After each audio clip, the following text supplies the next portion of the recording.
Le sujet principal qui va nous intéresser, c'est la souveraineté numérique. C'est un sujet qui est beaucoup débattu dans les médias, aussi au Parlement en Suisse en ce moment, et puis si on sort un petit peu de la Suisse, aussi au niveau européen, que ce soit avec le projet Gaia X ou les accords cadres en ce qui concerne le transfert des données entre les deux continents. Ce qui va particulièrement nous intéresser, c'est comment est-ce qu'on peut reprendre le contrôle de ces données dans un cloud éthique.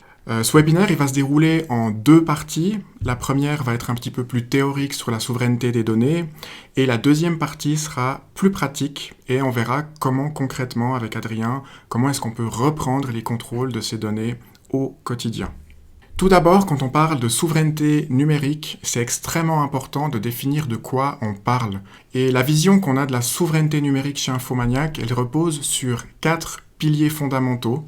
Le tout premier, c'est celui qui est le plus évident, c'est les murs dans lesquels on va poser les serveurs, des serveurs qui fonctionnent jour et nuit, donc qui doivent être alimentés aussi en énergie. Et c'est là en fait qu'on va physiquement stocker les données.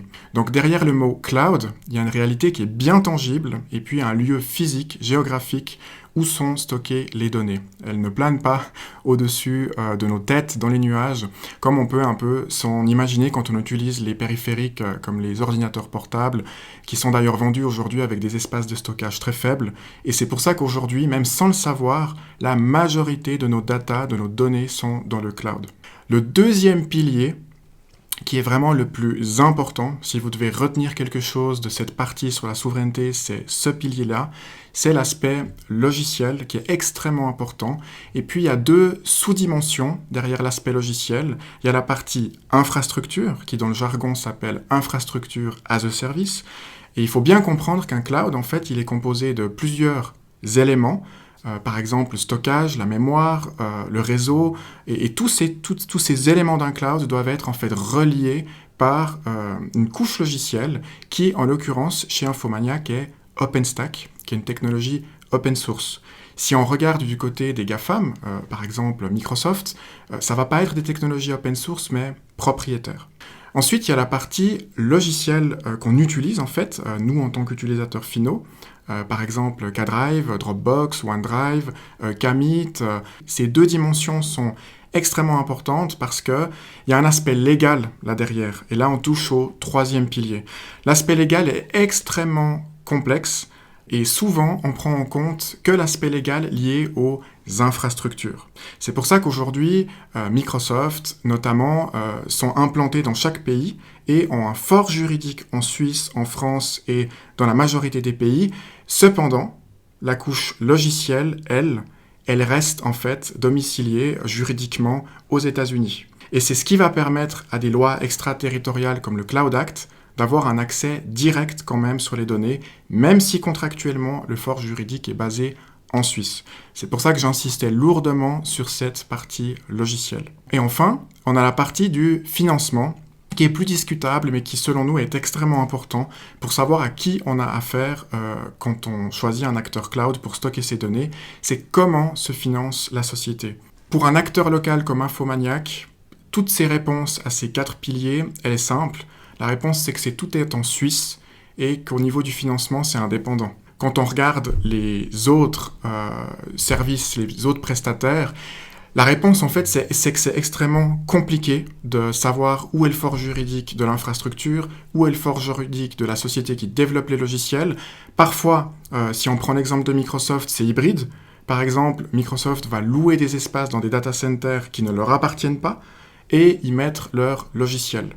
Donc c'est extrêmement compliqué d'y voir clair dans ce paysage. Maintenant, on pourrait se poser la question, mais où est finalement le problème d'héberger ces données en Chine, aux États-Unis ou dans d'autres pays ? Et c'est là que c'est important de comprendre que le cloud, aujourd'hui, ça pèse 180 milliards en 2021.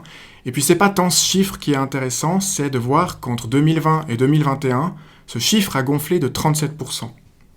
Au niveau mondial, le marché du cloud est dominé par les acteurs américains. Maintenant, qu'est-ce que ça signifie ? Déjà, ce qui est important de comprendre, c'est qu'entre l'Europe et les États-Unis, il y a deux philosophies complètement différentes sur la nature des données personnelles. Aux États-Unis, la sécurité va primer sur tous les autres aspects.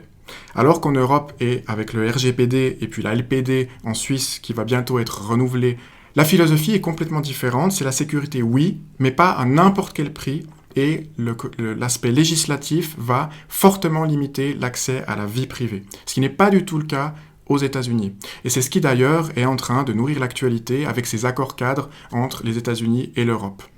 La conséquence de cette domination du cloud par les acteurs américains, c'est qu'on a en fait une asymétrie de pouvoir qui se dessine entre les États, les utilisateurs finaux, et ces acteurs-là qui ont quasiment atteint aujourd'hui un statut politique, qui sont directement financés par les gouvernements, que ce soit chinois ou américains. Il faut savoir qu'il n'y a qu'en Europe, quand on a besoin d'infrastructures, qu'on va tourner le regard à droite et à gauche de la map monde pour trouver un prestataire. Quand les Américains ont besoin de développer des solutions pour assurer leur sécurité, ils vont poser 10 milliards à un acteur américain. Là, je fais allusion en fait au projet Jedi du Pentagone. C'est 10 milliards de dollars que le gouvernement investit directement dans des prestataires américains. Il y a un positionnement complètement différent qui, à la longue, nous rend complètement dépendants déjà technologiquement parce que ces technologies ne sont pas open source, elles sont propriétaires.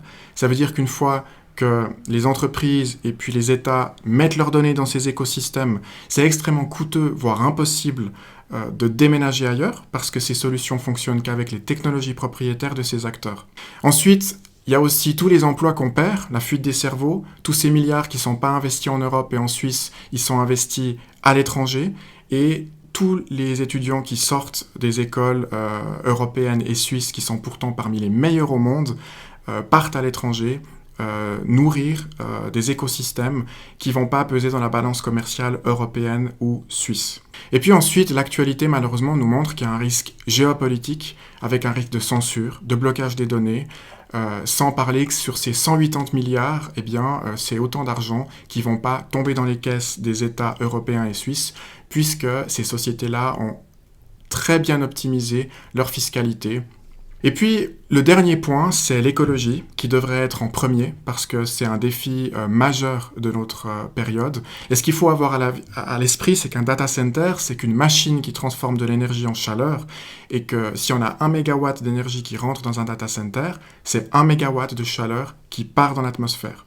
Alors qu'aujourd'hui, et c'est ce que Infomaniac va faire pour son prochain data center et ses futurs data centers, c'est qu'il est possible de réinvestir intégralement cette énergie pour chauffer des habitations, chauffer de l'eau chaude sanitaire pour qu'on puisse prendre des bains chauds en hiver. Voilà, donc on a souligné un petit peu les problématiques que pose la souveraineté des données rapidement. Maintenant, on va passer dans une dimension plus pratique, un peu plus réjouissante, parce que les solutions existent. Et on va s'intéresser à comment est-ce qu'on peut reprendre la main sur ces données. Et là, on va se concentrer plus spécifiquement sur K-Drive. K-Drive, qu'est-ce que c'est ? C'est un endroit sûr pour réunir toutes ces données et y accéder depuis tous ces appareils. Et puis là, on a la chance de se retrouver avec Adrien, qui est le spécialiste du produit, et puis à qui je vais passer la main pour qu'il puisse nous présenter qu'est-ce que K-Drive et quels sont ses avantages, aussi bien en tant que particulier et surtout en entreprise. Merci beaucoup Thomas. Alors du coup, au niveau du Drive, le Drive, nous, on a voulu le construire de manière à ce qu'il vous accompagne partout. C'est-à-dire qu'on a des applications Windows, Mac, Linux, on a aussi des applications mobiles avec Android et iOS, et on a surtout une Web View, donc une vue qui s'utilise via le navigateur web, qu'on peut voir ici, et qui est en fait un regard direct sur ce qui se trouve sur nos serveurs. Du coup, là, on peut voir que j'ai une arborescence de dossiers, avec chacun des thématiques un peu spécifiques. J'ai la comptabilité, les documents, après j'ai un dossier famille, photo, travail. Au niveau de la WebView, ça se divise de la manière suivante. On a l'explorateur de fichiers, à la manière de tous nos concurrents, ou même d'un explorateur Windows ou macOS. Après, on peut mettre des catégories sur les dossiers. Ça permet de donner, on va dire, un paramètre supplémentaire lors de la recherche, parce que du coup, ici, on a une barre de recherche, ici, qui nous permet de chercher dans le Drive. Alors, on peut chercher des types de documents. Si, admettons, je cherche un document Word ou un document Excel spécifique, au lieu de trouver tous les fichiers du même nom, il va me trouver le fichier avec un nom donné et avec l'extension Excel. Après, je peux aller dans les recherches avancées, et là, après, je peux aussi chercher des catégories. Donc, entre les catégories et le type de fichier, et aussi cette présentation, on se retrouve vraiment avec un outil facile pour travailler directement, pour éditer des documents. Après, pour déposer les documents et surtout les synchroniser, on a une application desktop. Ici, je suis sur Mac, mais elle se présente exactement de la même manière sur Windows et Linux. Ça se présente de la manière suivante. En haut, dans ma barre de statut, j'ai une icône donc qui va rester affichée lors de l'usage de l'ordinateur et qui va en fait être un peu mon tableau de bord. Elle va m'afficher ce qui a été synchronisé, quels documents ont été déposés, bref, elle va me montrer un peu ce qui se passe entre mon Drive et mon Mac. Et cette application, du coup, en plus de venir en haut dans la barre d'état, elle va venir se figer aussi dans le Finder de macOS. Donc ici, des deux côtés, j'ai un onglet K-Drive dédié. Donc là, ce qui se passe au niveau du Finder, du coup, ce sera vraiment le même regard que j'ai sur la WebView, mais intégré dans mon workflow. La force de cette intégration dans le Finder, c'est que si, admettons, je dois travailler sur un document avec, par exemple, Word, Excel, PowerPoint, je peux directement avoir accès à ces documents, faire un enregistré sous directement dans le dossier K-Drive, et ça partira dans le cloud. Et là, pour illustrer mon exemple, j'ai créé un fichier avec Word, donc chose importante, il n'a jamais été touché par K-Drive. On n'a jamais eu la main dessus, j'ai créé un petit fichier, voyage 2022, voilà, les endroits où j'aimerais peut-être aller. Du coup là, je vais l'ouvrir sur Microsoft Word. Donc là, on est sur du logiciel tiers. Il se présente de la manière suivante, il n'a jamais été sur le Drive, donc maintenant je vais le fermer ici, et avec un simple drag and drop, je vais le glisser au niveau de mon Drive. La petite icône commence à mouliner et on peut voir au niveau de la WebView derrière que j'ai le document qui vient d'être déposé. Et là où en fait K-Drive s'illustre par rapport, on va dire, à ses concurrents directs, c'est en fait la capacité de pouvoir travailler sur ces documents sans avoir besoin de logiciels tiers. Parce que là du coup je reviens sur la WebView du Drive, j'ai mon fichier Voyage 2022 qu'on a pu voir avant affiché sur Microsoft Word, que je vais ouvrir sur la suite OnlyOffice qui est intégrée directement à K-Drive, et on voit du coup que je retrouve exactement le même contenu avec la même mise en page, sans avoir besoin d'une licence, sans avoir besoin d'un logiciel supplémentaire. Tout se passe en fait dans la simplicité d'un onglet supplémentaire de ma machine. Ça veut dire que si, admettons, vous prenez un abonnement K-Drive, vous avez une solution pour stocker vos fichiers, travailler et collaborer avec vos collègues. Là où avec peut-être d'autres solutions, il faut acheter un abonnement supplémentaire, il faut avoir une machine suffisamment moderne pour installer les logiciels tiers dessus. Là, comme vous pouvez le voir, au niveau de la réactivité, je vais de nouveau ouvrir le document, mais ça se compte en quelques millisecondes. Et c'est pas ma machine qui fait le calcul, mais c'est nos serveurs derrière, de manière distante, qui s'en occupent. Mais maintenant, on va attaquer tout ce qui est de la partie du partage et de la collaboration sur les documents. Donc ici au niveau du Drive, j'ai un dossier un peu spécial qui s'appelle Common Documents. Pourquoi est-ce que ce dossier est spécial ? C'est un dossier qui va reprendre pour moi-même et les utilisateurs de la plateforme, donc des gens qui seront sur le Drive, les dossiers qui sont partagés. Au lieu de vous embêter à vous souvenir, mince, où est-ce que j'ai partagé le dernier dossier de comptabilité à mes collègues, j'ai ce dossier Common Documents où là on peut voir que dernièrement, aujourd'hui même, aux alentours de 9h, on m'a partagé un dossier qui s'appelle Succursale Genève, dans lequel il y a des documents, mais du coup c'est dans cet endroit qui s'appelle Common Documents que tout va être repris. L'avantage de passer par ce dossier spécifique, qui du coup sera affiché dans l'application desktop ici, c'est que vous pouvez partager et surtout gérer vos partages d'une manière centralisée. Ici, le dossier Succursale Genève, si tout à coup je dois retirer les accès à une personne spécifique ou au contraire les donner à quelqu'un, je peux venir au niveau des 3 petits points ici, j'ai un menu qui s'appelle Partager droit, et c'est ici que je vais pouvoir décider la manière dont le Drive se comporte, et surtout la manière dont le dossier est partagé. Parce que là, actuellement, comme on peut le voir, j'ai une équipe de travail, donc tous les utilisateurs du K-Drive en question, qui ont accès et qui peuvent gérer le dossier. Ça veut dire que mes collègues peuvent modifier les documents, les télécharger, peut-être même les supprimer si nécessaire. Mais dans le cas d'un usage en entreprise, ou peut-être dans une association même, parfois on est peut-être un peu frileux de donner aux stagiaires les droits d'édition, les droits de suppression surtout de fichiers. Alors justement, ici, vous pouvez gérer d'une manière vraiment assez spécifique les droits que vous donnez au dossier, et ça s'applique également aux fichiers. On a une première option qui est nommée « Peu consulter ».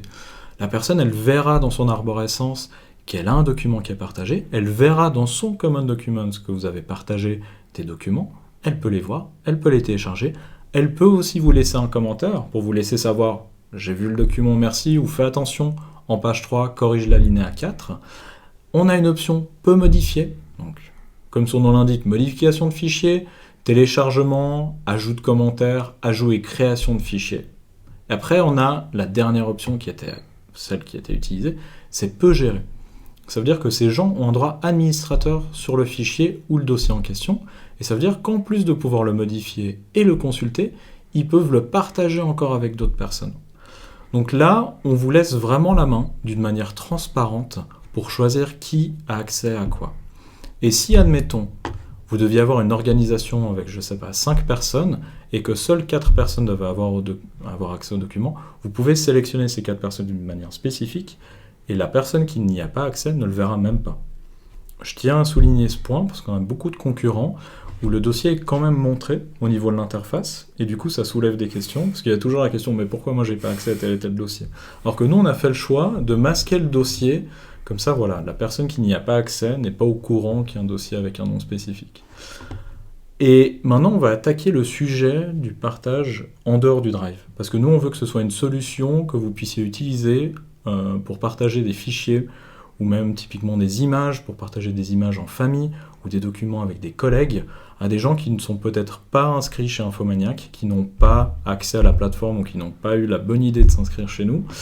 Et on passe du coup un peu plus bas au niveau du lien de partage.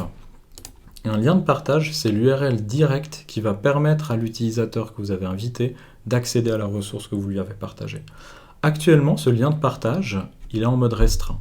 Ça veut dire que si je copie le lien, mon navigateur va avoir dans le presse-papier un lien qu'on va afficher ici, mais que je ne vais pas encore ouvrir. Donc là, ce sera un lien où si c'est une des 3 personnes qui sont dans mon Drive, ils pourront l'ouvrir directement. Par contre, si c'est une personne externe qui n'a pas été authentifiée, qui n'a peut-être pas de compte Infomaniac, il n'aura pas accès au fichier.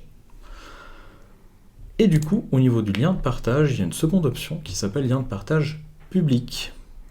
La grande différence, c'est que du coup, si quelqu'un accède au lien en question, même sans avoir de compte Infomaniac, il peut charger la ressource. Si c'est un fichier Word, il va s'afficher, comme on l'a vu un peu plus tôt, dans la visionneuse OnlyOffice, il pourra le modifier également. Et surtout, il pourra télécharger le document, ou peut-être même visionner, je prends l'exemple des photos. Là, au niveau des options, on a justement consulté. Alors là, la personne, elle va avoir accès qu'à une visionneuse, pas de modification, et après, effectivement, on a l'option modifier. Après, on peut aller encore plus loin. On a des paramètres avancés, où là, on peut vraiment aller beaucoup plus loin au niveau du partage, mais avec des options très intéressantes. On peut protéger le lien par un mot de passe. Alors, il faut savoir que le lien qui est généré, c'est un lien, pour le deviner, c'est pas possible, mais si, admettons, vous voulez vraiment avoir une surcouche au niveau de la sécurité, mieux vaut être trop protégé que pas assez, vous pouvez générer un mot de passe et définir ce mot de passe sur ce lien spécifique. On a aussi une option, ça c'est une option pour l'anecdote qui nous avait été demandée par un enseignant, parce qu'il y avait quelques étudiants qui lui faisaient des mauvais tours au niveau des deadlines pour les travaux, et il nous en a parlé un mardi à 9h30, et ça a été implémenté le jeudi de la même semaine. Et c'est du coup l'ajout de la date d'expiration. Typiquement, vous partagez des documents avec des collègues ou avec des élèves ou même avec votre famille et vous voulez qu'à un moment donné, le lien de partage s'arrête automatiquement. Pas besoin de retourner sur le Drive pour le révoquer, vous pouvez mettre un horaire. Et on a la dernière option qui est extrêmement intéressante, c'est téléchargement depuis le lien de partage. Vous pouvez bloquer une personne de télécharger le fichier.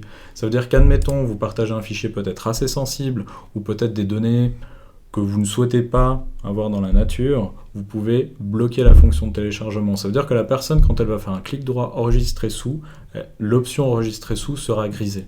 Donc vous êtes vraiment maître de vos données au niveau du Drive, et c'est vous qui choisissez où, comment se comporte le lien de partage. Donc ça, c'est la partie partage public, partage interne. Ça, c'est vraiment à vous de voir. Et il faut savoir que la WebView propose d'avoir accès à des fonctionnalités avancées, comme l'historique des versions. Admettons, je vais prendre mon fichier rapport financier annuel, qui est un fichier Excel. On n'a pas fait beaucoup de modifications dessus, mais le 25 avril à 8h56, c'est le moment où j'ai mis ce fichier au niveau du Drive. il s'avère que je vais partager ce document avec mes collègues, mais que je suis pas sûr de ce qu'ils vont faire dessus. Et j'aimerais quand même savoir, ou en tout cas m'assurer, que le fichier de 8h56, je pourrais toujours revenir dessus. Là, on peut voir du coup qu'il y a une version, la version actuelle de 8h56, du 25 avril, où si j'appuie là au niveau des 3 petits points, j'ai 2 options. Je peux la télécharger, car elle est indépendante du reste. Si, admettons, elle est modifiée par une version que je pourrais faire maintenant, à 13h30, je pourrais télécharger cette ancienne. Mais il faut savoir que pour des fichiers qui, admettons, sont édités plusieurs fois par jour, nous, on va garder 100 sauvegardes, 100 jours virtuellement ou 100 versions de fichiers. Et au-delà, on va commencer à nettoyer les plus anciennes. Mais vous pouvez dire, OK Drive, non, moi la version de 8h56, c'est mon chef-d'œuvre personnel, je veux pas qu'on la retouche, et vous avez une option, conserver indéfiniment. Ça va faire apparaître un petit signe d'infini à droite du document. Et ça veut dire qu'admettons, dans 6 mois, il pourrait y avoir 200 modifications, on pourra avoir dépassé le nombre maximum de 100 versions sur un fichier, mais celle-ci, elle ne bougera pas, elle sera gardée à vie en fait, tant que le document vivra en fait au sein du drive, il restera cette version de 8h56. Et quand on sort de ces versions, on a juste le fichier. Donc vous n'avez pas à jongler de votre côté entre des versions de fichiers, à savoir lequel est le plus récent. Le drive vous prendra de toute manière le plus récent, mais vous avez toujours ce filet de sauvetage où vous pouvez revenir à une version précédente en cas de besoin, en cas de pépin. Au niveau de l'interface, on a plusieurs options, dont une qui est extrêmement importante, c'est l'import de données externes. On se rend compte aujourd'hui que forcément, au fil des années, au fil aussi d'achat d'appareils, je pense au PC Windows avec OneDrive, Android avec Google Drive et Apple avec iCloud, que chacun de vous, en fait, vous avez déjà des systèmes cloud. Et nous, aussi belle la plateforme soit-elle, aussi indépendante et efficace soit-elle, on sait que déménager ces données, c'est toujours compliqué. C'est toujours le casse-tête. Déjà, parfois on s'y retrouve pas avec des clés USB. Alors si c'est des choses au niveau de plusieurs serveurs, avec plusieurs services, ça peut devenir compliqué. C'est pour ça que nos ingénieurs, ils ont travaillé très fort sur la fonctionnalité d'import de données externes. Comment ça se passe ? Nous, on a fait un outil où vous pouvez mettre quel type de prestataire vous avez actuellement, Dropbox, Google Drive, OneDrive, Nextcloud, ou autrement, même peut-être un cloud peut-être inconnu. Vous pouvez vous identifier. Si, admettons, là j'appuie sur Google, ça va me demander de m'identifier chez Google, et vous pouvez après choisir, au niveau de votre drive, par exemple prendre la racine, et il va venir aspirer les données qui se trouvent chez ce prestataire externe et les mettre au sein du K-Drive. Donc ça vous enlève tout le souci de devoir exporter vos données manuellement, de devoir faire des glisser-déposer. Et la magie en fait dans cet outil, c'est que quand vous lancez l'import de données, vous pouvez arrêter votre ordinateur, c'est Infomania qui s'en occupe. Ça veut dire qu'admettons, vous avez un Google Drive, un OneDrive de 600 Go, voire même de 2 Tera, ça arrive souvent aujourd'hui. Vous lancez l'import, vous le fermez, nous on vous envoie un mail quand c'est terminé, quand vous revenez, tout le contenu se trouve au niveau de la racine ou dans le dossier que vous aurez sélectionné sur la WebView. Du coup, on enlève toute la friction qui pourrait être là au moment d'une exportation ou au moment d'une migration de données. Et ça rend vraiment le processus assez transparent. À noter que notre outil d'import est suffisamment perfectionné pour, si admettons vous avez des documents Google Doc, de vous les convertir en amont au format DocX, parce que nous on utilise le format DocX pour vraiment vous assurer une compatibilité partout, en tout temps. Du coup, c'est vraiment notre outil qui va s'en occuper. Au niveau des options après qu'on a ici, on a une fonctionnalité qui s'appelle la boîte de dépôt, qui est aussi une fonctionnalité standard pour K-Drive. Qu'est-ce que la boîte de dépôt ? Cas assez typique, j'organise un événement, tous mes amis prennent des photos, et j'aimerais qu'ils aient un endroit centralisé sûr pour les déposer, mais j'ai pas pour autant envie de leur donner accès à mon drive. Je vais pouvoir créer un dossier, qu'on appelle du coup boîte de dépôt, je vais le nommer test, ici, et du coup c'est un dossier où je vais pouvoir donner le lien de partage de ce dossier en question, et les gens qui y auront accès, à qui j'aurai donné accès, ne verront en fait qu'une page « Bonjour, je vous ai invité à déposer des documents ». Mais du coup, ça fonctionne que d'un seul côté. Ça veut dire qu'eux, ils peuvent poser des documents. Une fois qu'ils ont posé les documents, la page se remet à zéro. Ils ne peuvent pas voir ce qui se trouve au niveau du drive en amont. Ils ne peuvent pas avoir d'informations personnelles. Ils ne peuvent pas voir non plus ce que les autres ont mis dedans. C'est vraiment une boîte. Ils déposent les documents, la boîte se referme. Alors, du coup, au niveau des options pour la boîte de dépôt, vous pouvez notifier quand quelqu'un vous dépose des fichiers, c'est assez utile. Comme ça, vous savez, quand quelqu'un vous dit « Ah, j'ai posé des fichiers dans la boîte de dépôt », peut-être qu'il n'a pas besoin de vous prévenir, vous recevrez un mail, vous pouvez protéger de nouveau avec un mot de passe, vous pouvez ajouter une date d'expiration. Fonctionnalité très intéressante, vous pouvez limiter l'espace de stockage. On a eu le cas, justement, c'était un client qui nous l'avait rapporté, c'était quelqu'un de sa famille qui s'en sortait pas très bien avec l'informatique, qui a déposé un fichier de 200 Go, à la place d'un fichier bien plus léger.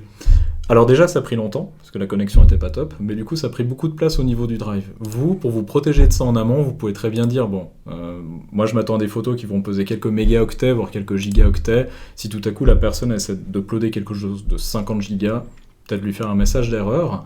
Et là, admettons, du coup, je vais créer le lien.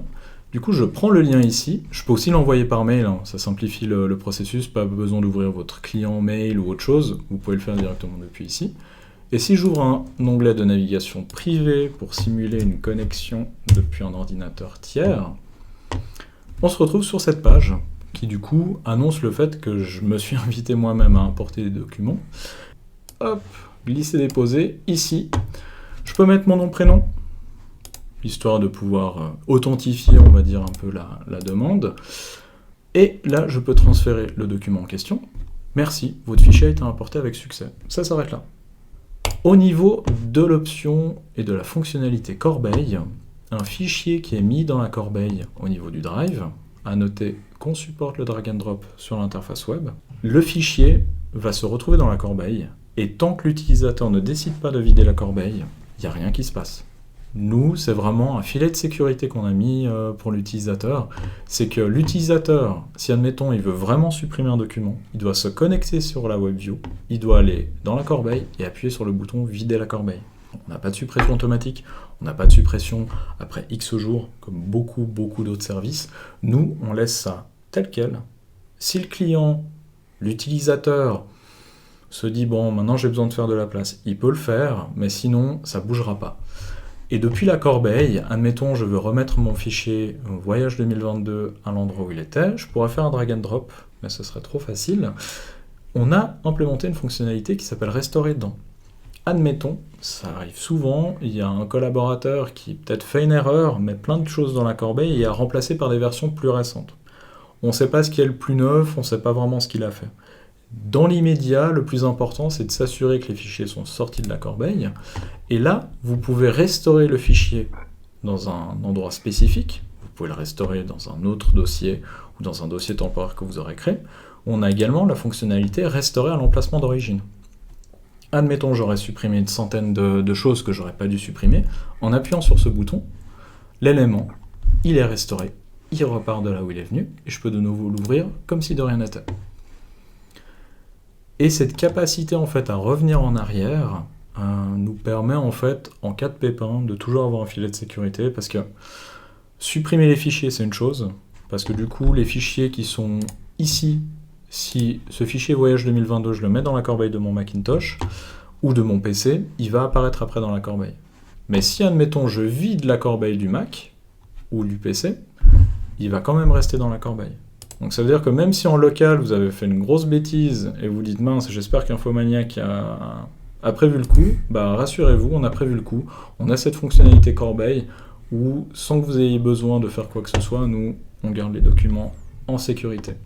Et je me permets d'ajouter un complément en termes d'infrastructure derrière, tout ce que vous stockez sur K-Drive est stocké sur au moins 3 supports physiques dans 2 data centers différents, ce qui fait que vos données sont vraiment sécurisées à double tour. Et chez Infomaniac, on a vraiment axé un aspect technique au niveau de la sécurité.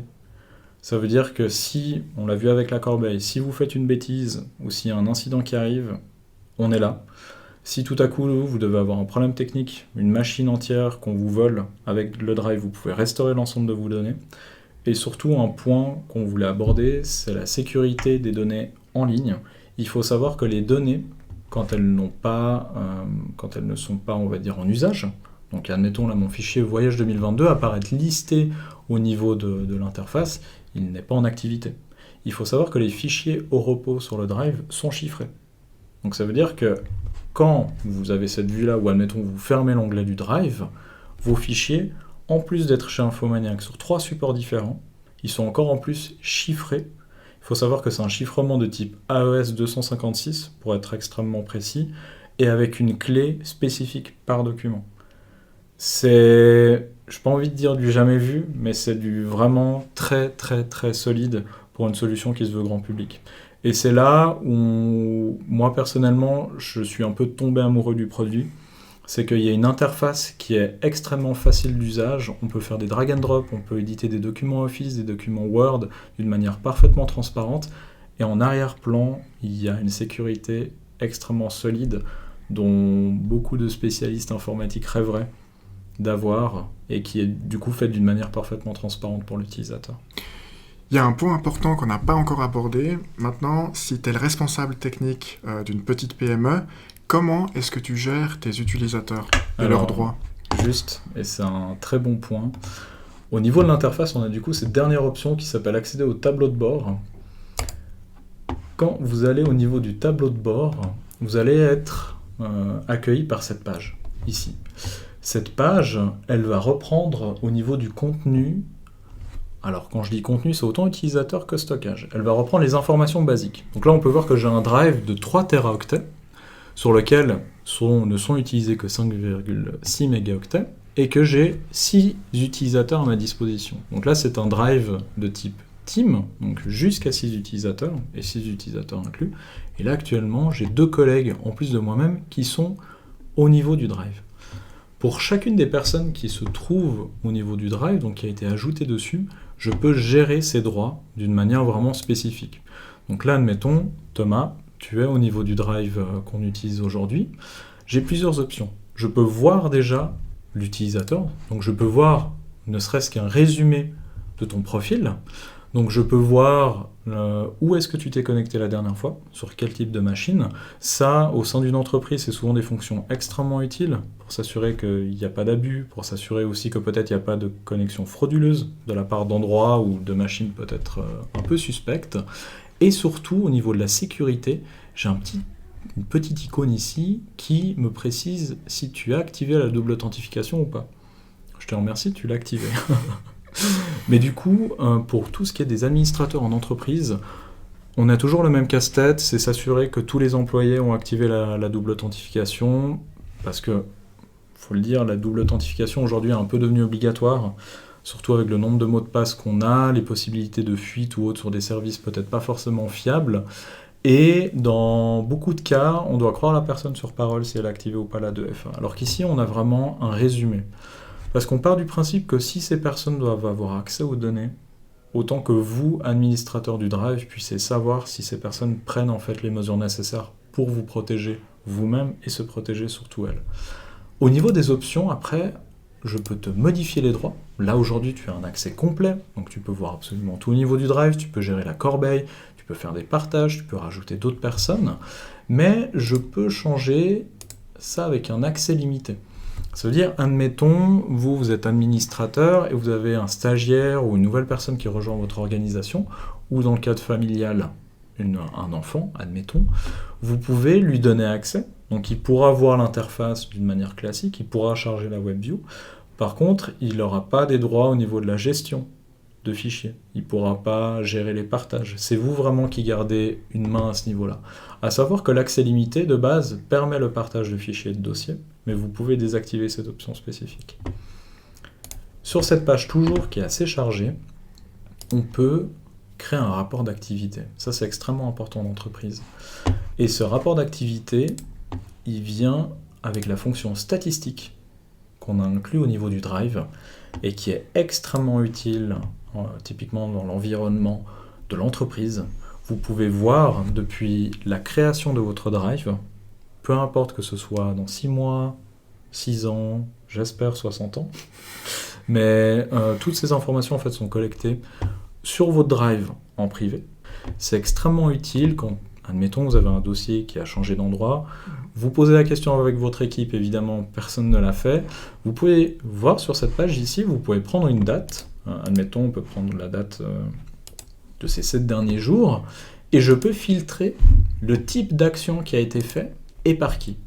Admettons, Thomas, peut-être ai-je l'idée que tu as déplacé un document ou autre chose, je peux sélectionner ton utilisateur et voir les actions spécifiques que tu as fait au niveau d'un drive. Donc admettons, si tu as déplacé un fichier dans la corbeille, je peux voir au niveau de l'interface ce que tu as fait à ce niveau-là. Et ça, c'est extrêmement important. Et grâce à cette page de l'historique des actions, vous, en tant qu'administrateur, vous avez vraiment fait une main de maître au niveau du Drive, et surtout une transparence totale, parce que vous pouvez voir qui a fait quoi, où, quand et comment.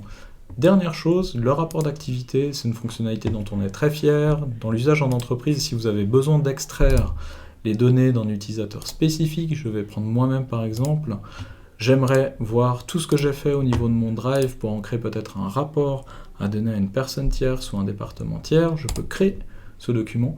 En fait, lui-même va me créer un fichier XLSX que je peux ouvrir sur LibreOffice dans le Drive ou donner à une collègue avec Microsoft Excel qui va regrouper toutes les actions que j'ai pu faire en tant qu'utilisateur depuis l'achat même du Drive.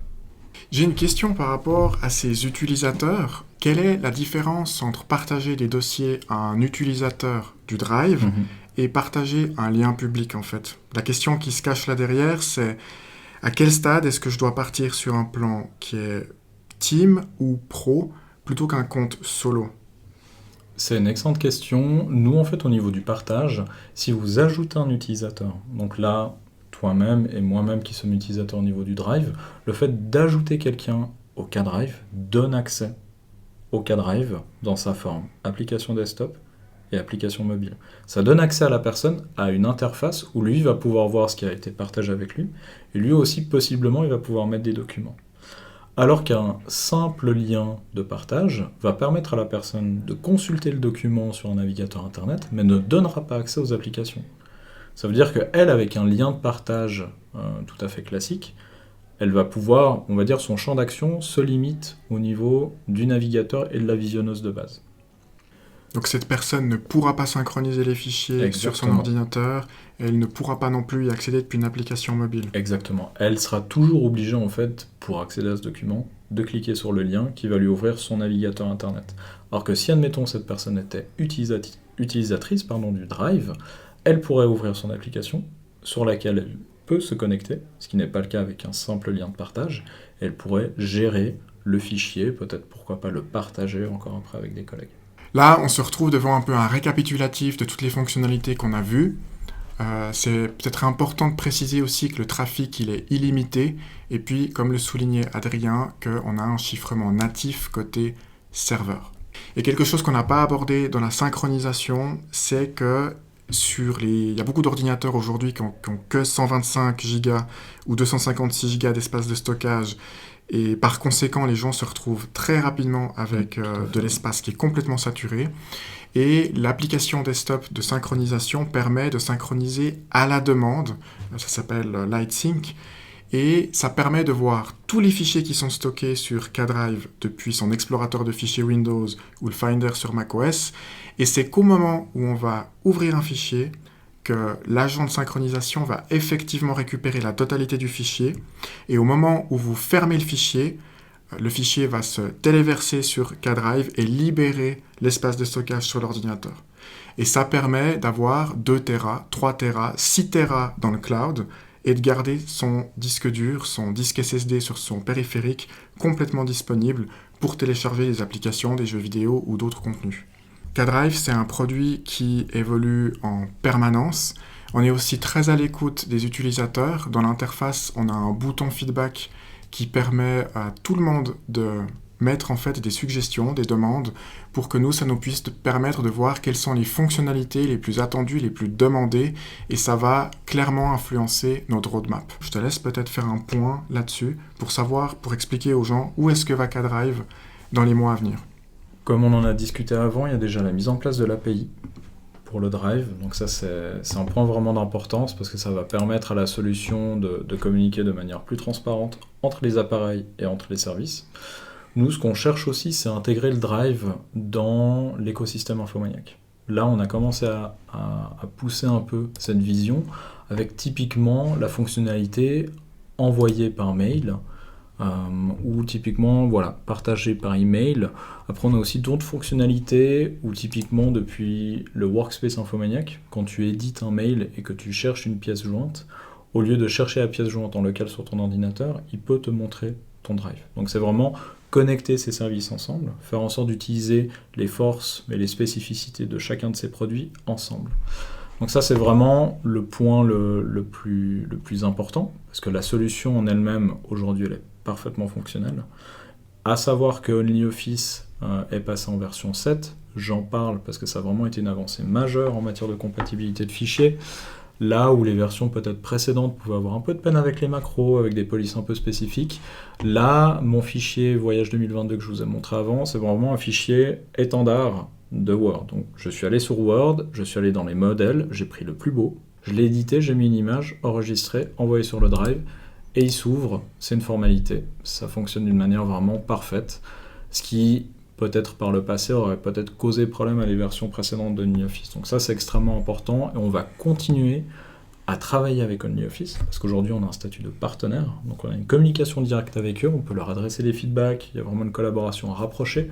On va continuer à booster ces capacités d'édition de fichiers, de manière à ce que ce soit vraiment une solution parfaitement autonome, que quelqu'un qui a un K-Drive puisse voir peut-être son entourage et lui dire « mais pourquoi est-ce que tu as une licence pour tel et tel logiciel, un abonnement pour un cloud, alors que tu pourrais tout avoir chez Infomaniac, sans frais supplémentaires, nous, OnlyOffice, que ce soit un utilisateur solo ou un utilisateur pro, il aura accès aux mêmes fonctionnalités. » En termes de respect de la vie privée, quand j'ouvre un document avec OnlyOffice, concrètement, il quitte les serveurs d'Infomaniac, il part ailleurs pour être traité par OnlyOffice, ou est-ce que tout est maison dans le data center à Genève ?